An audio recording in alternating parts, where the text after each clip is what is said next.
నక్సలైట్లతో అంటే పౌర ప్రజా హక్కుల సంఘాల పేరుతో ఉన్న వాళ్ళ బంధువులు 4-5 ప్యూర్లీ యూట్యూబ్లో ఫేస్బుక్ నడుపుతున్న వాళ్ళు 4-5 వాళ్ళు నక్సలైట్ల కుటుంబానికి సంబంధించిన వాళ్ళు.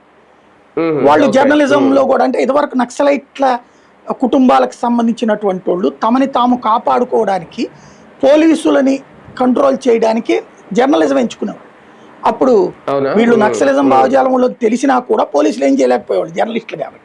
యూనియన్లు కూడా అట్లా సపోర్ట్ చేసి ఆ టైప్ ఆఫ్ వాళ్ళు 4-5 నడుపుతున్నారు. కానీ వాళ్ళు ఫిల్తీ లాంగ్వేజ్ వాడరు.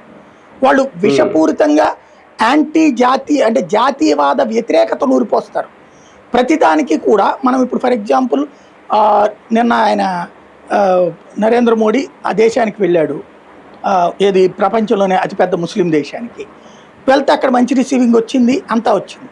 అక్కడ మనకి బ్రహ్మోస్ కొంటున్నారు, వాళ్ళు అస్త్రా కొంటున్నారు, మన ఈవీఎంలు అడిగారు, మన సంస్కృతి గురించి మాట్లాడారు, మా భాష కూడా సంస్కృతం అని చెప్పి మాట్లాడుకొచ్చారు. ఇదంతా బాగా జరిగింది ఈ ట్రిప్. వీళ్ళు అదేం మాట్లాడరు. నరేంద్ర మోడీ ఎంత అసమర్థుడు, ఎంత తెలివి తక్కువ వాడంటే అక్కడ చూడండి, ఇదిగో ఆ ఇండోనేషియా ప్రధానమంత్రి మామూలుగా మాట్లాడుతున్నాడు, నరేంద్ర మోడీ ప్రాంప్టర్ చూసి మాట్లాడుతున్నాడు, ఇదిగో ఇంత అసమర్థుడు. ఇట్లాగా అంటే వ్యక్తిగతంగా నరేంద్ర మోడీని కించపరుస్తూ మాట్లాడుతూ ఉంటారు. ఆ టైప్ ఆఫ్ భావజాలం వాళ్ళు ఉన్నారు. బట్ వాళ్ళు ఫిల్తీ లాంగ్వేజ్ వాడే